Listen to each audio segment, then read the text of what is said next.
තෙරුවන් සරණයි දෙවි පිහිටයි. අද මේ දේශනාවට අනුග්‍රහ ආශිර්වාදය දීලා තියෙන්නේ කෑගල්ලේ පදිංචි කුවේටි සේවය කරන KPS මාල්නී මහත්මිය. KP සමරපාල පියාණන්ටත් කරුණාවතී මෑණියන් ඇතුළු ලෝවාසී සියලු දෙනාට පින් අනුමෝදන් කිරීම සඳහා කියලා දන්ටලා තියෙනවා. ඔබතුමියගේ ඒ සත්චේතනාව ඒ ආකාරයෙන් ඉෂ්ට සිද්ධ වේවා. අපි සියලු දෙනා රැස් කරගත් පින් ඒ ඔබතුමාගේ ඥාතීන්ට ඔබතුමියගේ ඥාතීන්ට අනුමෝදන් වේවා කියලා අපි ආශිර්වාද කරනවා. මෙතෙක් කතා නොකරපු මාතෘකාවක් ඔස්සේ ඔබත් එක්ක අදහස් බෙදා ගන්නට මම කල්පනා කරා. යන්ත්‍ර මන්ත්‍ර බුදුරජාණන් වහන්සේගේ දේශනාව අනුව නම් මේවට කිව්වේ තිරස්චීන විද්‍යාවල්. හෙවත් තිරිසන් වැඩ කියලායි. නමුත් තිරිසන් වැඩ කියන්නත් වැඩක් තිබිලා තියෙනවනේ. එතකොට වැඩේ හොඳ හෝ නරක මෙහි මොකද්ද ගැබ් වෙලා තියෙන දේ කියන එක මම ඔබට කියන්න බලාපොරොත්තු වෙනවා. හොඳ සහ නරක දෙකටම යොදා ගන්න පුළුවන් පිහියක් වගේ තමයි. එතකොට මට මේ සංසිද්ධිය කල්පනා වුණේ මේ එක්තරා ඍෂි තුමෙකු ගැන කරුණු අධ්‍යයනය කරද්දී. අපිත් යම් ඍෂිවරුන්ගේ ගෝලෙන් විදියට ඈත අතීතයේ ජීවත් වෙච්ච විශාල ආධ්‍යාත්මික මෙහෙවරක් කරපු ශ්‍රී භෝගනාථර් කියන ඍෂිවරයාණන් වහන්සේ ගැන කරුණු කියනකොට වැදගත් කරුණු කීපයක් මොන ගැහුණා. මොනවද? එතුමා විශාල කාලයක් ජීවත් වෙච්ච කෙනෙක්. එතකොට හුස්ම නොවැටෙන මලකඳක්සේ ශරීරය පවත්වාගෙන යන සොරුබා සමාධියට පවා කීපවරක්පත් වුණ කෙනෙක්. මෙහි වැදගත්කමක් තියෙනවා. මේ ශරීරය සම්පූර්ණයෙන්ම ක්‍රියාත්මක නොවී තියෙනකොට එහි ගෙවීම අඩුයි. නමුත් එය මැරෙන්නේ නැහැ. ජීව ප්‍රාණ ශක්තිය ක්‍රියාත්මක වෙනවා. හුස්ම නොවේ. ජීව ප්‍රාණ ශක්තිය විතරක් ක්‍රියාත්මක වෙමින් පවතිනවා. එතකොට යම් දවසක ඇහැරින්න පුළුවන්. විනාශ වෙලා නැහැ. එතකොට ශරීරයක ඔබ දන්නවා පණ කියන එක දිගටම තිබුණොත් එය පවතිනවා. කොහොම හරි පවතිනවා. එතකොට මේ උපක්‍රමය තමයි යොදා ගන්න අර සමහර මාළු උත්තරද්‍රවයේ අයිස් කුට්ටි අස්සේ හිර වෙලා මාස ගණනාවක් නිද්‍රාශීලීව ඉන්නවා. ඒකත් එක්තරා සුරුබා සමාධිය වගේ දෙයක් තමයි. ජීව ප්‍රාණ ශක්තිය වැඩ කරනවා. හුස්ම ගන්නවත් නැහැ. හයි වෙලා තියෙන්නේ. එතකොට ඇහැ ඇරියාම අයිස් දී වෙලා නැවතර මාළුවා.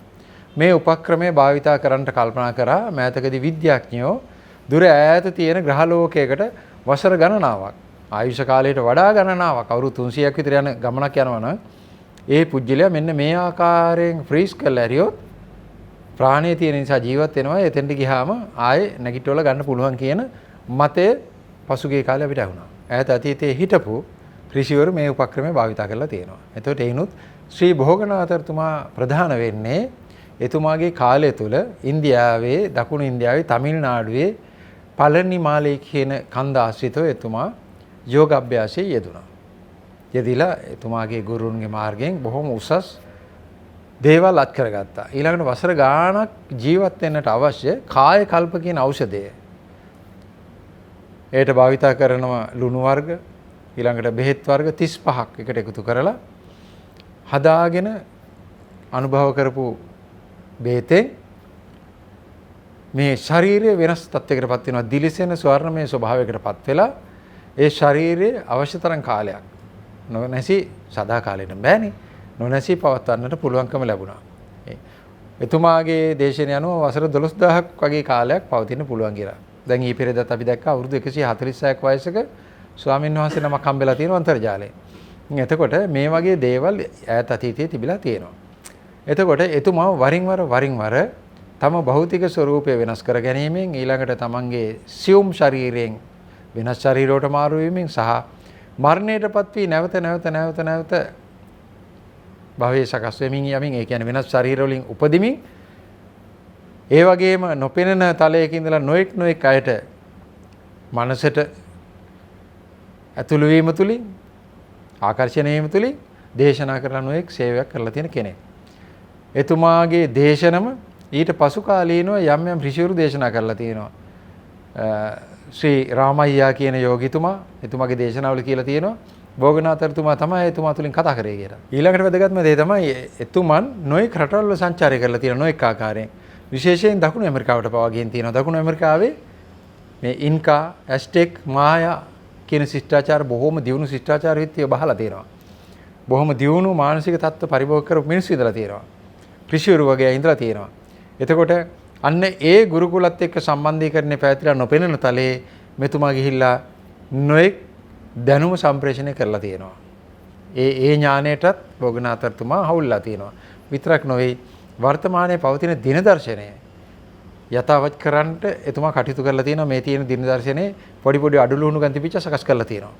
ඊළඟට එතුමා වෙනත්ම ශරීරයකින් ගිහින් තියෙනවා සුදු පැහැති ශරීරයක්, සුදු රැවුලක් තියෙන ග්ලෝබුවක් ඇඳපු ශරීරයකින් චීනේ.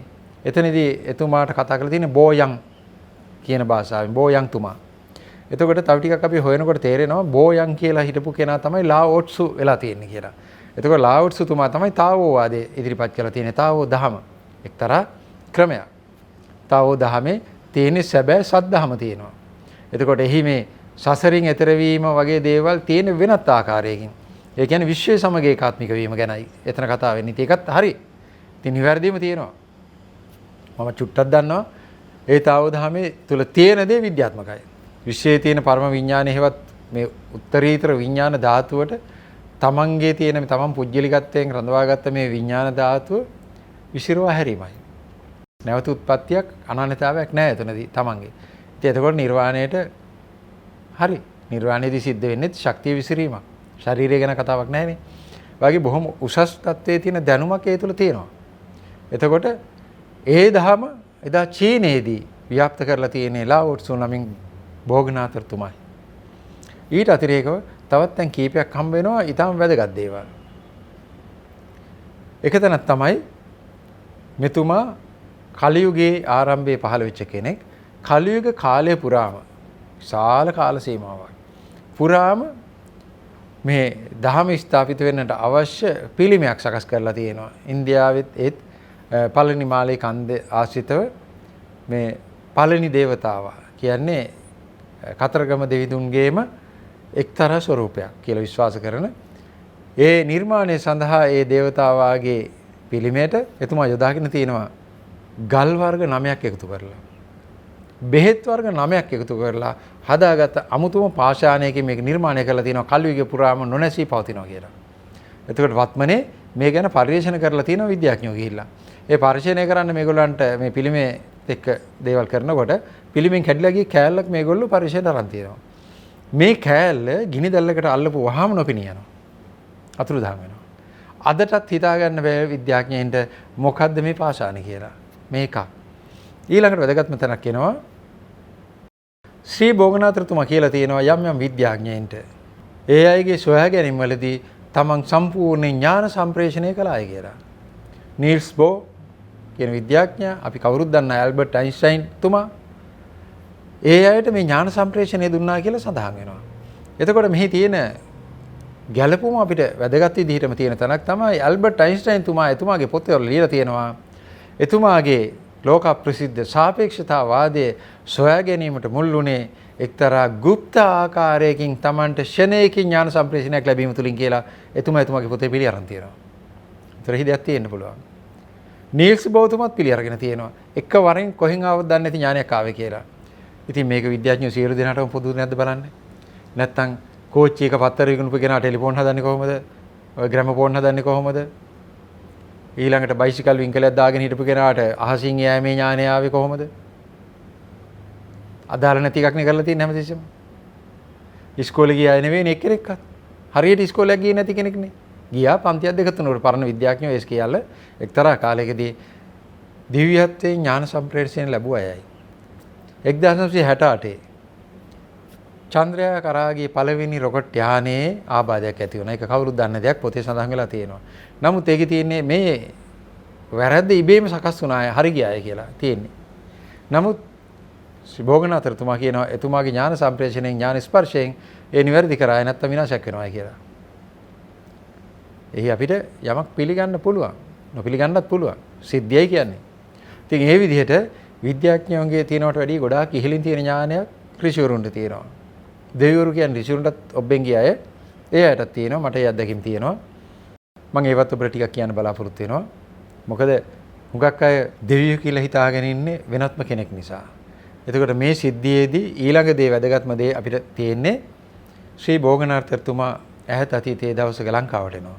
ඒ කතරගමට ගිහිල්ලා ශ්‍රී මුරුගන් දෙවියන්ගේ ආශිර්වාදය ලබාගෙන තපස් ගත කරන්නයි. ඒ ස්ථානයේ කතරගම අදටත් සැඟවිලා තියෙන තැනක තියෙනවා. මම හොයාගෙන ගියා. පින්තූරයක් පුළුවන් වුණොත් මේක දාන්න. ඒ ස්ථානයේ ස්මාරකයක් තියෙනවා. එතුමා එතනදී තමයි තමගේ ගෝලයා වෙන බාබාජීතුමා කවුරුත් දන්නා බාබාජීතුමාව ඉනිෂියේට් කරේ. හෙවත් උපනයනය කරේ. ක්‍රියායෝග ක්‍රමයට. මොකද්ද ඉනිෂියේට් කරනවා උපනයනය කරනවා කියලා කියන්නේ? යම් ඍෂිවරයෙක් තමගේ ගෝලයා තමාගේ ගුරුවරයා ළඟට හෝ එයාගේ පින්තූරයක් ගාවට ගෙනihin ඒ මුලින් ඉඳන් ආපු ඒ උත්තරීතර ඥාන සම්ප්‍රේෂණයක් මගින් යම් ආධ්‍යාත්මික ක්‍රමයකින් හිසට අත තියලා අදිෂ්ඨාන කරනවා අර ඥාන සම්ප්‍රේෂණය ලැබෙන්න කියලා. ඊට පස්සේ කොහෙන් එනවද දන්නේ නැති ඥානයක් Tamanට පහළ වෙන්න පටන් ගන්නවා. මොනවා හරි අහුවොත් ඒ ආධ්‍යාත්මික පැත්ත ගැන දැනුමක් එනවා. ක්‍රියාත්මක කිරීමේ දැනුමක් එනවා. පොතපතකින් ඉගෙන ගන්න ඕන සාමාන්‍යයෙන් ආත්ම 8ක් ගත කරන්න ඕනේ ඒ දැනුම ලබා ගන්න කියලා බාබාජීතුමා කියලා තියෙනවා. මටත් මගේ පෙර වාසනාවකට මගේ ඍෂි කෙනෙක් අතින් හිසට අත තියලා ඉනිෂියේට් වෙන්න හෙවත් උපනයනය ලැබෙන්නට වාසනාව තිබුණු කෙනෙක්. ඊළඟට එතුමන්ලා දෙනවා බීජ මන්ත්‍ර කියලා කොටාසයක්. ඔන්න අපේ මන්ත්‍රය එනෝනේ බීජ මන්ත්‍ර. මටත් බීජ මන්ත්‍රයක් තියෙනවා. බීජ මන්ත්‍රය තමයි තමගේ ජීවිතය බවට පත් කරගන්නේ සහ ශක්ති උත්පාදන ටෙක්නික් කොටස බැටරි කෑල්ල. බීජ මන්ත්‍රයක් තියෙනවා. ඒවෙන් නොඑක් කපංගම් කරන්න පුළුවන්. හැබැයි මම ඒවෙන් නෙමෙයි ලැබුසුව කරන්නේ මාතුල තියෙන දිව්‍යත්වයෙන්. නැත්තම් කියයි බීජ මන්ත්‍රයෙන් කියලා. බීජ මන්ත්‍ර ලබා ගත්තයි ලංකාවේ ඕන තරම් ඇති. ඉන්දියාවේ ඕන තරම් ඉන්නවා. ඍෂි අසුර ලැබපු ඕන තරම් අපේ රටේ ඉන්නවනේ. ඒ යත්තන් හුඟක් අයට බීජ මන්ත්‍රය තියෙනවා. තමන්ගේ ගුරුවරයන් ලබාගෙන. ඉතින් එතකොට මෙන්න මේ විදිහට තමයි මේ උපනයනය යාට සිද්ධ කරලා තියෙන්නේ කතරගමදී. ඊළඟට ඔබ දන්නා දේවල් ටිකක් මම කියන්නම්. ඈත අතීතේ ඉඳලා කතරගම දේවාලයක් විදිහට ඒ භූමිය සකස් වෙලා තිබිලා තියෙනවානේ දුර්ගම රජුගේ කාලේ ඉඳලා. ඊළඟට ඒක වල් බිහි වෙලා ගිහින් ටිකෙන් ටික රපුණලම තියෙන කාලෙක මෙතුමා කතරගමට ගිහින් බණ භාවනා කරලා තියෙන්නේ කතරගම දේවාල භූමිය දැන් වර්තමානයේ තියෙන තැන. ඊළඟට ඔබ කවුරුත් දන්නවා එක්තරා ගම් වතුරක් ඇවිල්ලා එතනින් ගිය ද්‍රවිඩ පිරිසකට එතන භාවනා යෝගී හිටපු කතරගම දෙවියෝ අන්න කතරගම දෙවියෝ මනුෂ්‍ය ස්වරූපයෙන් හිටියා කියන්නේ බෝගනාතරතුමා භාවනා නියෝගී හිටියා. එතකොට කතරගම දෙවියන්ගේ ආත්මයම තමයි එතන සම්ප්‍රිෂ්ඨ වෙලා තිබුණේ. ඒ දෙකේ සම්ත්‍යක් තියෙනවා. එතකොට ඒ අයට කියලා තියෙනවා මේ ගම් වතුරෙන් එහාට මේ මැස්ස පිටින් උස්සලා ගිහින් තියන්න කියලා. ඕන ඍෂි කෙනෙක් ඕන 이르දි තියෙන කෙනෙක් හැමතිස්සෙම මේක භාවිතා කරන්නේ නැහැ. නැත්නම් අපිට හිතන්න පුළුවන් ඇයි 이르දියෙන් එහා පැත්තට ගියේ නැත්තේ කියලා. බුදුන් වහන්සේ ඒ වගේ තියෙන වටිනාකමක් නැතිකම මේ ශිල්පයේ නොයඩට යොදා ගැනීම තුළ කතා කරලා තියෙනවානේ. ඉතින් එතකොට මේ ඇත්තෝ ඒකට කැමතිලා නැහැ. දෙවනුව ආපු සිංහල අය මෙතුමාව ගගෙන් එතර ඔය දැන් අද වර්තමානයේ තියෙන ස්මාරකයේ තියෙන තැනට ගෙනihin තියලා තියෙනවා. එතන ටිකක් උස් තැනක් ගඟ ගොඩ පහලින් තියෙන්නේ. කතරගම යන පොඩක් හොයාගෙන ගිහිල්ලා බලන්න ඒ ස්ථානය. උගක් ත්‍රිවිල් මල්ලිලා දන්නවා. 1යි කියවන ටිකක් දුරයි. එතෙන්ට ගිහිල්ලා තියෙනවා. ඒ නිසා කියලා කියනවනේ අද සිංහලයන්ටයි බාර දීලා තියෙන දේවාලේ වතාවත් කියලා කතරගම දෙවියන්ගේ අණින් එහෙම කියනවා.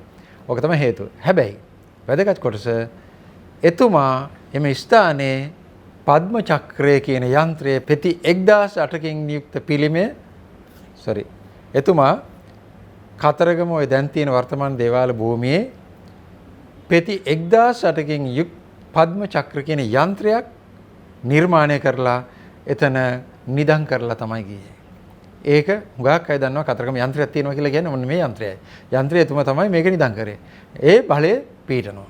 යන්ත්‍රයක බලයක් තියෙනවා. ඒ බලේ පිහිටවල තමයි අද මේ කතරගම විශාල වශයෙන් බලවන්ත තැනක් බවට පත් වෙලා තියෙන්නේ. ඒතකොට තව කතාවක් තියෙනවනේ අර කතරගම දෙවියෝ තාපස වේශයෙන් ඉඳලා වැඩිහිටි කන්දේ මුදුනේ ඉඳලා ඊතලයක් විද්දා මේ වැටිච්ච තැන කියලා කියනවා. ඒතකොට ඒ අනුව තමයි ඒ කාලේ දේවාලේ හදලා තියෙන්නේ. ඊට පසු කාලේනෝ මේ යන්ත්‍රෙත් වල්ලා තියෙනවා. එතන බලවත් කරලා තියෙනවා. ඒතකොට මේ යන්ත්‍රය ගැන ඕන දැන් අපි කතාවට එනවා. මොකද්ද යන්ත්‍රයක් කියන්නේ? යන්ත්‍රයක් කියන්නේ යම් රටාවකට අඳින ලද චිත්‍රයක්. රූප සැලසුමක්. මල් පිටි තියෙනවා වෙන්න පුළුවන්, ත්‍රිකෝණ තියෙනවා, හතරැස් ඒවා, රවුම් වෘත්ත තියෙන ඔය එක ආකාරයෙන්. එය අඳිනකොට ඒ යන්ත්‍රයක් ඒ වගේ එකක් නිර්මාණය කරනකොට එතෙන්ට දිව්‍යමය ඥානය සහ දිව්‍යමය ශක්තියක් ගැඹෙනවා. ඒ හරියාකාරයේ ඥාණයෙන් හදිනකොට මම කියන්නේ අර කට්ටණි මහතුරු අඳින අර යකුබේතට අල්ලන ඒවා නෙවෙයි. ඒවත් එක්තරා යන්ත්‍ර කොටසක්. නමුත් අර භෝගනාථතුමා කතරගමදී වැළලුවා වගේ තියෙන යන්ත්‍ර තියෙනවා. ඒවට අර කන්සන්ට්‍රේෂන් තුලින් විශ්වයේ තියෙන විශ්ව ඥානයේ ඒ දෙවියන්ට අදාළ ඒ ඥානය සහ බලය අර රූප රාමුව අඳිනකොට ගැබ් වෙනවා. ඒ තියෙනවා තැම්පත් වෙලා. මගෙත් අත්දැකීම මා මුලින්ම රෝගීන් සුව කරපු එක්තරා විහාරස්ථානයක් තිබුණා. ඇත්තට මේක ඒ තරම් කාලේ එළියට තිබුණේ නැහැ. තරමක් වල් බිහි වෙලා දෙවියන්ගේ පීර නැතුව තියෙද්දි ඒ පන්සල විහාරාධිකාරී ස්වාමීන් වහන්සේ මාව කැඳවලා එක්කගෙන ගිහලා තමයි මුලින්ම ඇහුවේ මහත්තයා පන්සලට මොකක්ද වෙලා තියෙන්නේ මේක දිනු කරගන්න ක්‍රමයක් නැද්ද කියද්දි කෙටියෙන් කිව්වොත් ටිකෙන් ටික අපේ උපදේශ මත ඒක දිනු කරලා ආවෙන් පස්සේ මහා භද්‍රකාලි මෑණියෝ සහ විෂ්ණු දෙවියන්ගේ අනුදැනමින් විෂ්ණු දේවාලයක් ස්ථාපිත කරා. සැලසුමත් මගේ මනසට දුන්නාම මම ඒක දුන්නා. නොඑක් දකුණු පළාතෙන් මාතරින් ගෙනාපු නොඑක් ඇදුරු අය ගෙනල්ලා ඒ සත්‍යතාවය බැලුවා උන්වහන්සේලා මායම් කරවලා බැලුවා. ඒ දේවල් කරාම හරියටම කිව්වා මේ දරුවා ඇවිල්ලා ඉන්නේ ඒක දෙන්න. ඒ දරුවා දෙයි කියලා මාව පෙන්නුවා. ඊට පස්සේ මට ඒක දෙන්න මේක ස්ථාපිත කරන්න කිව්වා. මම ඒ ටික කරා. ඒ සියල්ලම හරියට සිද්ධ වෙද්දී මෙහි යන්ත්‍රයක් ස්ථාපිත කළ යුතුයි කියලා මට ඉහලින් දැනුම් දුන්නා. මම දන්නේ නැහැ යන්ත්‍ර අඳින්න ඇදලා නැහැ කවදාවත්. ඊට පස්සේ මට ඒකට අවශ්‍ය දේවල් ලැබුණා. කවදාවත් ඇඳලා නැති ජීවිතේ එකපාරක් විතරක් මම ජීවිතේ ඇඳ යන්ත්‍රය මට අඳින්න ඒ ඥාන සම්ප්‍රේෂණ ලැබුණා. මම ඇඳ මට මතකයි. එහි තිබුණා වෘත්ත ත්‍රිකෝණ හතරස් ඒවා නොඑක් චිත්‍ර සංකේත වචන ගොඩක් තිබුණා. ඊට පස්සේ මට ඒක දැන් ඔළුවෙන් අයින් කිසි කෙනෙකුට පෙන්වන්න දුන්නේ නැහැ. දුර තියලා මේ යන්ත්‍රය පෙන්නලා උස්වාශ්‍රීයෙන් නිදන් කරා. හරි වචනේ.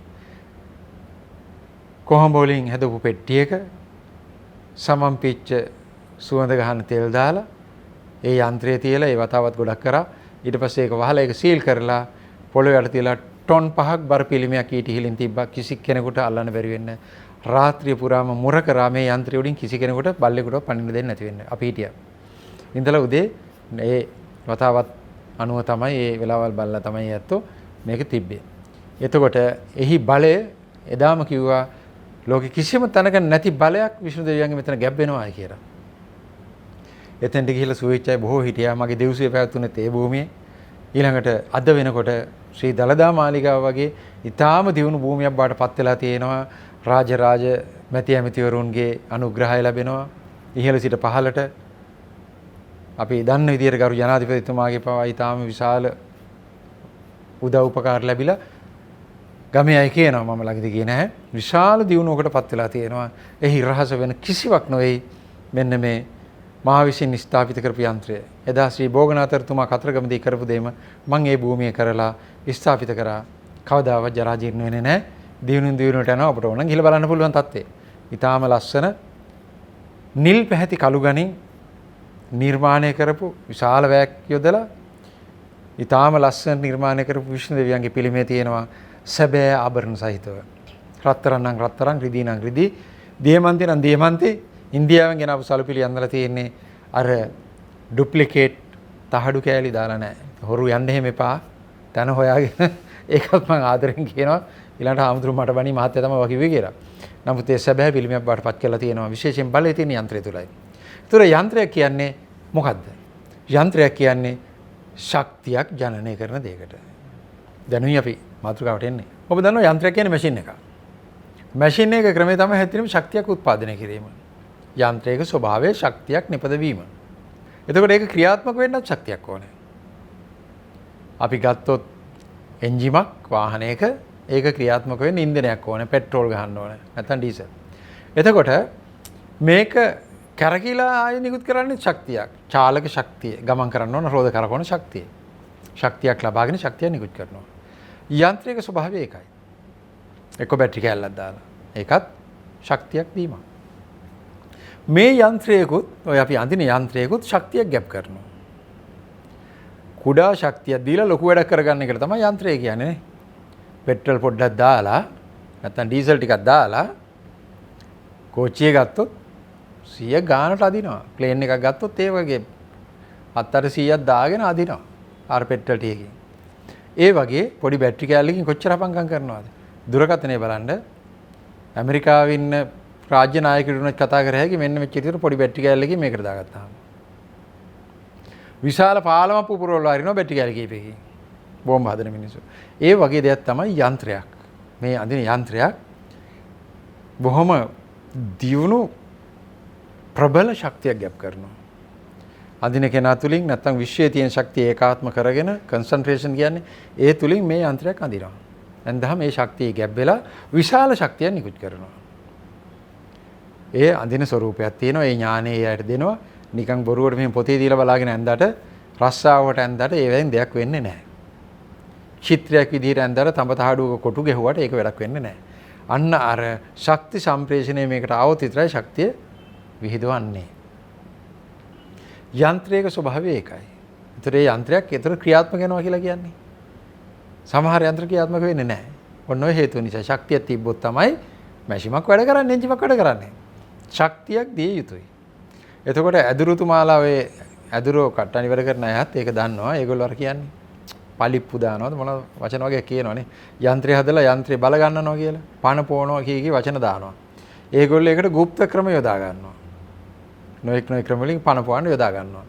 එතකොට එහි උපරිම උච්චම අවස්ථාව තමයි විශ්වයේ තියෙන දිව්‍යමය බල ශක්තිය යොදාගෙන මේ බල ගන්නන ක්‍රමය. ඒව තමයි භෝගනාතරතුමා කතරගම කරේ. මොන බලයක්ද බලන්න මොන සෙනගක් කතරත් යනවද කියලා. මම කියන විහාරස්ථානෙත් ඒ වගේ තමයි. විශාල දිනුවක් හදලා බාගෙන යනවා. මම කරපු නිසා නෙමෙයි කියන්නේ නම මම මේ සිද්ධිය කරේ වෙනත් දැනුමක් යටතේ.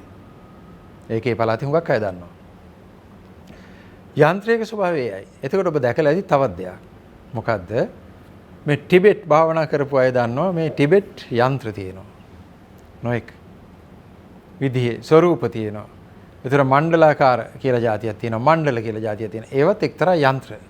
ඒක දිහා බලන් සිත එකඟ කරන්න පුළුවන් යම් බලයක් ලබා ගන්න පුළුවන් ඒව ඔස්සේ භාවනා කරලා නොඑක් රූප සටහන් තියෙනවා. තවත් ඔබ දැකලා ඇති මේ චීන ජපන් ඇත්තෝ අර බිත්ති එල්ලලා තියෙනවා ලොකු චීන අකුර ජපන් අකුරක් ලොකු පත පින්සලකින් අදිනවනේ. මෙහෙම කරලා ඉඳලා එල්ලනවා බිත්ති. අර ස්ක්‍රෝල් කියලා කියන්නේ අර බිත්ති එල්ලන රූප සටහන්. ඒවත් විකුණන්න තියෙනවා. සිංගප්පූරුවෙම ගිය අය අරන් ඇවිල්ලා ඇති ලොකු අකුරක්. එහි තියෙන විශේෂය තමයි මේ ශක්තියක් ගැප් කරලා තියෙන කන්සන්ට්‍රේෂන් එකක් මනසේ තියාගෙනයි මේ අකුර ඉබේම ලියවෙනවා එයාතින්. ඉබේ. දන්නේ.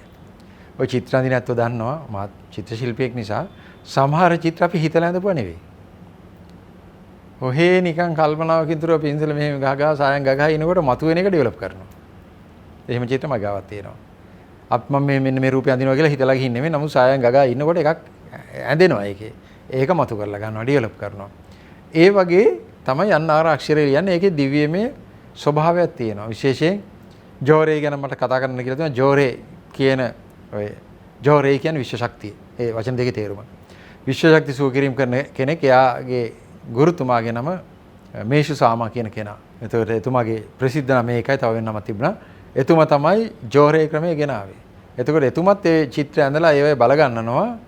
ඒ අර එයාගේ කන්නන් කියන දෙවිතුමන්ගෙන් ලැබෙන දිව්‍යමය අනුග්‍රහයට තමයි රෝග සුව කිරීම කරා. ඇත තියලා මෙහෙම අතුස්සලා ඔය අපි කරනවා වගේ රෝග සුව කිරීම කරා.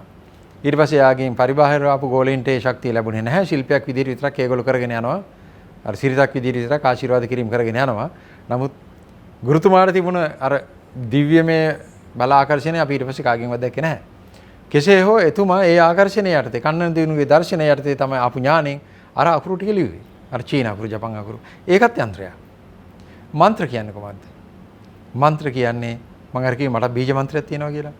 යම් අකුරු කීපයක් ස්වර කීපයක් එකතු කරලා එය විශ්වයට මුදා හරිනකොට ඒ ස්වරවල යම් ශක්තියක් තියෙනවා. ඔබ දන්නවා කාගේ හරි කනට ලං වෙලා හයියෙන් කෑ ගැහුවොත් කන් අඩි පුපුරනවා.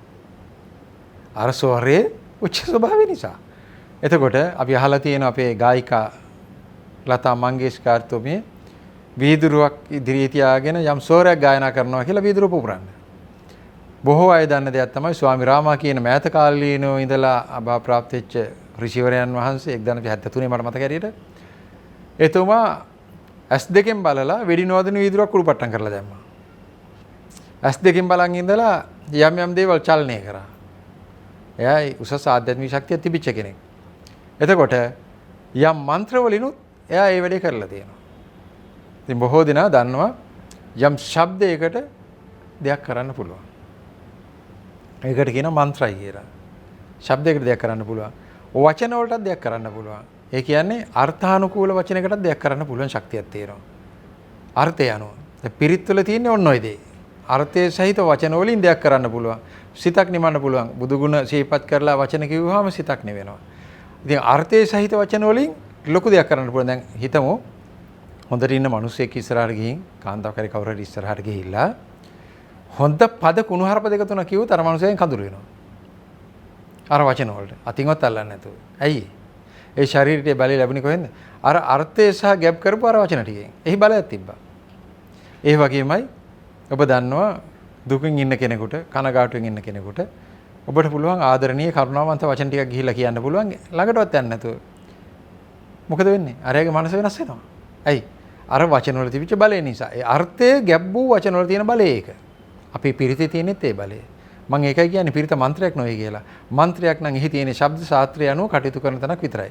විශේෂයෙන් ජලනන්දන කියන පිරිත තුල අර්ථයට වඩා මට තේරෙන අර්ථයක් මම දැක්කේ නැහැ. ඇත්තටම ඒකේ ගැළපෙන අර්ථයක් මම දන්නේ නැහැ. හැබැයි ශබ්ද ස්වර වගේක් ඒකේ ගැප් කරලා තියෙනවා ජලනන්දන පිරිතේ. හැබැයි සම්පූර්ණයෙන්ම එහි අර්ථයක් නැහැ කියලා කියන්නත් බෑ. ඇයි හේතුව? එහි තියෙනවා මේ සර්ව බන්ධන ඡේදනං කියලා. සියලු බන්ධන කැපිලා ඵලයන් කියලා. ඉතින් ඒකට ඒක අර්ථයක් තියෙනවා. සමහර අකුරු වල එතන අර්ථයක් නැහැ. එතන ශබ්ද ශාස්ත්‍රයක් විතරක් තියෙනවා. ඒ දෙකකට ගැප් කරපු අවස්ථාවක් කියලා කියන්න පුළුවන් ජලනන්දන පිරිත. එතකොට එහි යම් බලයක් තියෙනවා. එතන ඕම් කියන වචනේ ගැන ඔබ දන්නවා විශ්වයේ 15 වෙනිදී ඇති වූ දෝංකාරයේ ශබ්දය. ලෝකේ පළවෙනි හඬ කියලා කියන ඕම් කියන ශබ්දය. ඒ ගැප් කරලා තමයි හුඟක් මන්ත්‍ර එහෙම සකස් වෙලා තියෙන්නේ. ඕම් කියන ශබ්දය තුළ විශ්වයේ තියෙන සම්පූර්ණ බල ශක්තිය ගැබ් වෙලා තියෙනවා කියලා කියනවා. එතකොට මේ මන්ත්‍ර වලට යම් හපංකම් කරන්න පුළුවන් බැරි නෑ. බුද්ධ මන්ත්‍ර කියලා තියෙන කොටාසයක්. බුදු ගුණ සිහිපත් කිරීම බුදුන් වහන්සේ අනුදැන වදාළ නොඑක් දේවල්. පිරිතත් බුද්ධ මන්ත්‍රයි. එතකොට එහිත් තියෙනවා ওই ශක්තිය ගැප් කරලා. හැබැයි එහි වඩාත්ම තීව්‍ර විදිහට තියෙන්නේ අර්ථ ශාස්ත්‍රයයි අර්ථ ශක්තියයි. බාණ්ඩේ හැම එකම උපදේශයක් තියෙන්නේ. එතකොට දැන් බලන්න දලදා මාලිගාවේ තර යන්ත්‍රයක් තියෙනවනේ අපි ගෙවල් වල මෙල්ලගෙන ඉන්නේ. බාණ්ඩෙහි පද ගැලපුම කොයිතරම් ලස්සනට තියෙනවද කියලා. ලස්සනට අර මල වගේ ඇඳලා. එතකොට ඒවා නියම විදිහට ස්වර උච්චාරණය කිරීමෙන් විශ්වයට බලපෑමක් කිරීමේ හැකියාව තියෙනවා. මන්ත්‍ර ගුරුකමක් කරන කෙනාට පුළුවන්. ඒ ශබ්ද ශාස්ත්‍රය භාවිතා කරලා ශබ්දයට දෙයක් කරන්න පුළුවන්. දැන් මගේ ශබ්දයට දෙයක් කරන්න පුළුවන්. මම මේ කතා කරන ශබ්දයට පුළුවන් මේ ඇඳුමේ ගහගෙන ඉන්න මයික්‍රොෆෝනේ කම්පණය කරන්න පුළුවන්. පොඩි කම්පනයක් ඇති කරනවා. ඒ කම්පනයේ ඉස්සර අපේ කැමරා ශිල්පීතුමාගේ කන දැන් හෙඩ්ෆෝන් දාගෙන ඉන්නවා. එයාගේ කනෙත් ඒකම ඇති වෙනවා. මං කියන එක ඇහෙනවද කියලා බලන්න එයා දාගෙන ඉන්නේ. ඊළඟට අත පැත්තෙන් පරිගණකගත කරලා ඒ වැඩසටහන හදනකොට එතෙන්ටත් ඒක ගමන් කරලා හරිනම් අපි ලොකු ස්පීකර් දෙකක් දැම්මත් මේ චූටි හඬ විශාල වශයෙන් ඇහෙන්න සකස් වෙනවා. බලන්න ශබ්දයට කරන්න පුළුවන් දේ. භෞතික පැත්තෙන්. ඒ වගේමයි නොපෙනෙන පැත්තෙන් ආධ්‍යාත්මික පැත්තෙන් දෙයක් කරන්නත් පුළුවන්. අපි අර කියන්නේ සියලු දෙනා සුවපත් වේවා කියලා. හිතෙනුත් හිතෙනවා හැඟීමටපත් වෙනවා. ඒතකොට බලය තුනයි එතන. තවක් තැනක් තියෙන අපූර්ව තැනක් වචනයට කරන්න පුළුවන් දේ ගැන ලස්සනට තියෙන තැනක් තමයි බයිබලයේ තියෙනවා. වචනය ගැන කතා කරනවා ලස්සනට. මම අර හැමදාමත් කියන්නේ අර එක්කෙනෙක් ඇවිල්ලා කියනවා තමාගේ මෙහෙකාරය සුවපත් වෙන්න උන්වහන්සේට කියන්නේ මෙහෙකාරය ඉන්නේ ගෙදර. උන්වහන්සේ ඉන්නේ කිලෝමීටර ගානක් ඈතින්. ස්වාමීනි වචනේ කිව මැන මගේ මෙහෙකරුවා සුවපත් වෙනවා. ඔබ වහන්සේ වචනයක් කිව්වොත් සුවපත් වෙනවා. වචනයට බලයක් තියෙන තැන වචනේ ක්‍රියාත්මක වෙනවා. උන්වහන්සේ වචනේ භාවිතා කරා. යන්න ඔහු සුවෙන් කිව්වා සුව වුණා. මමත් පහුගිය දවස්වල ඔබට වචනයෙන් සුවපත් කරලා පෙන්නුවා. අර විදේශී හිටපු කෙනෙක්ව සුදුවම ඇවිල්ලා කිව්වහම මමත් භාවිතා කරේ මගේ වචනෙට බලයක් තියෙනවා. මම කිව්වේ දුරකථනයෙන් කෝල් එකක් කරන් බලන්න අනුසුවෙන් කියලා. ඊයේත් අපි මෙන්න මේ මට මයික් එක පරිත්‍යාග කරපු තුමාගේ ආබාධයක් ඇවිල්ලා මම වචනේ සුවපත් කරේ. මම මාධ්‍යංශයට කිව්වා දුරකථනයෙන් කෝල් එකක් දීලා අහන්න සුවෙන් කියලා. ඊ මැසේජ් එකක් කියලා තියෙනවා සුව වුණා කියලා. ඉතින් ඒව වචනෙන් කරන්න පුළුවන් දේවල්. මම තුඟක් අයට කියන්නේ සුවපත් වේවා. මම කියන්නේ කටින් සුවපත් වෙලා පණිවිඩ වෙනවා ඔබ. කමෙන්ට් දානවා නේද? වීඩියෝ එවනවා. ඇයි? මම දුරස්ථිත කියන්නේ කොහොමද? ඔබ සියලු දෙනාගේම සියලු ආකාරයේ රෝග සුවපත් වේවා, නිදුක් වේවා, නිරෝග වේවා කියලායි. ඒ වචනෙට බලයක් තියෙනවා. තමන් තුල බලයක් ඇති කරගත්තොත් ඔහුගේ සිතුවිල්ලට බලයක් ඇති වෙනවා. ඔහුගේ වචනයට බලයක් තියෙනවා. ඔහුගේ ක්‍රියාවට බලයක් තියෙනවා. හැබැයි අපි බලවත් වුණොත් විතරයි අපි ශක්තිය අර විදිහට විශ්වයෙන් හෝ දිව්‍යත්වයෙන් ළඟා කරගත්තොත් පමණයි. අපි තුල නැත්තම් මෙහෙම කරන්න හම්බෙන්නේ නැහැ. සුවපත් වේවනේ මොනවා කිව්වත් ඒක වැඩක් වෙන්නේ නැහැ. අපි දෙයක් ළඟා කරගත යුතුයි. අපි යම් තත්යකට පත් විය යුතුයි. අපේ කරන්ට් එක හරියට ආ යුතුයි. අපේ බැටරි කෑලි අපි දාගත යුතුයි. විශ්වයේ තියෙන විශ්ව ශක්තිය කියලා ඔබ කියන දිව්‍යමය බැටරි කෑල්ල දාගත්තොත් විතරයි මෙහෙම කරාම හරියන්නේ. එතකොට මා තුලින් ඔබ දන්නවනේ සුවපත් වීම වාර්තා වෙන හැටි ගැන මම අලුතින් කියන්න අවශ්‍ය නැහැ. ඔබ දන්නවා ඒ සියල්ල. ඒ හපංකම කෙරෙන්නේ අන්නේ ශක්තිය මා ගැප් කරගෙන තියෙන නිසාත් මගේ වචනයටත් මම බලයක් ගැප් කරලා තියෙන නිසාත්. දැනුත් මේ වැඩසටහන මම අවසන් කරනවා. ඒ ආකාරයෙන්ම මගේ ශක්තිය ගැප් වෙලා තියෙන වචනය මා ඔබ තුළට ප්‍රවිෂ්ඨ කරමින් ඔබ සියලු දෙනාගේම සියලු ආකාරයේ රෝග නිරෝගී වේවා, නිදුක් වේවා, සුවපත් භාවයට පත් වේවා, සියලු ජයග්‍රහණ ඔබ සමග වේවා, ඔබට යහපතක්ම වේවා කියන ගමන් ඔබ සියලු දෙනාටම ඒ විදිහටම මගේ වචනෙන් මම ආශිර්වාද කරනවා. තෙරුවන් සරණයි. දෙවියන්ටයි